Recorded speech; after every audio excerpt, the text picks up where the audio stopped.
So good evening students. Today we are going to see 5 points on cerebral cortex. Okay. So cerebral cortex is the big brain which is made up of two cerebral hemispheres, and it is divided into four functional lobes, and namely frontal lobe, parietal lobe, occipital lobe and temporal lobe. The frontal lobe and parietal lobe are separated by the central sulcus. The parietal and occipital lobe is separated by the parieto-occipital sulcus, and the parietal and temporal lobe is separated by the lateral sulcus. This is the first point regarding the anatomy. And second point is all the lobes have six layers: outer molecular layer, and external granular layer, external pyramidal layer, inner granular layer, inner pyramidal layer, and multiform layers. And this fifth layer is very important. It contains the pyramidal cells or the giant cells that leads to the origin of the pyramidal tract that initiates the movement. The third point is the entire cerebral cortex, the lobes are divided into functional areas discovered by the scientist Brodmann, and they are named as Brodmann's area.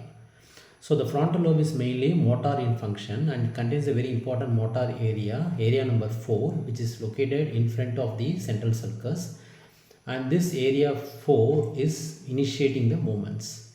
And next to area 4 you have area 6, which is called the premotor area, which smoothens the movement.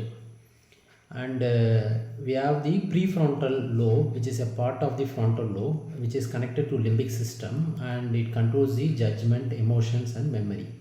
So the entire frontal lobe you can divide into two: precentral, before the central sulcus, which contains all the motor areas, and prefrontal. And a very important motor area for speech, which is located in the inferior frontal gyrus, which is the Brocas area number 44 and 45, which is concerned with speech. It's a motor speech area. So this is the these are the areas. And in the parietal lobe also we have the area. The parietal lobe is concerned with sensory function, and it contains the sensory area 3, 1, 2. They are the primary sensory area which receives the sensory input, all the senses. And we have sensory association area 5, 7, which is concerned with the interpretation of the senses. Then we have the occipital lobe, which is concerned with the vision, and area number 17, which is the primary visual area which receives the visual input. And we have the 18 area, which is the visual association area which interpret the visual input. And we have the area number 19, which is located in the occipital lobe, and this 19 is concerned with occipital eye fields. The next is the temporal lobe. The temporal lobe is concerned with the auditory, receiving the auditory signal. It is the auditory lobe, and the auditory signal reaches the primary auditory area 41 and 42 located in the temporal lobe. And we have the auditory association area 20 and 21, which interpret the auditory signals.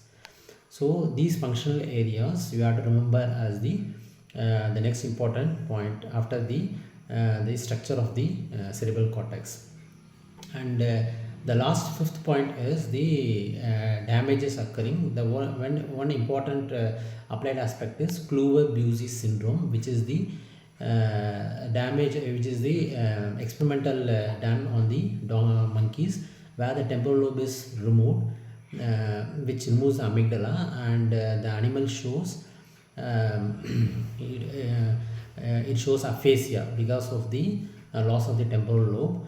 And this syndrome is called as Kluver-Bucy syndrome, and it shows hyperphagia and hypersexuality and hyperorality, that is examining inanimate objects orally. So these are some of the features of Kluver-Bucy syndrome. And we have another applied aspect is prefrontal lobectomy, which is done in previous days for psychiatric patients for treating the psychiatric illness. And another applied aspect is damage of the Brocas area leads to aphasia, and since Brocas area is a motor area, you have a damage that leads to a non-fluent aphasia. And wernicks area, that is a very important area which is located behind the superior temporal gyrus, and this wernicks area is an understanding area, and damage to that which leads to the damage to the sensory speech apparatus, and the complication will be defective, and the patient will have fluent aphasia. He will talk, but fluently will talk, but with neologism and new words. So these are the 5 points you have to remember in cerebral cortex. Thank you.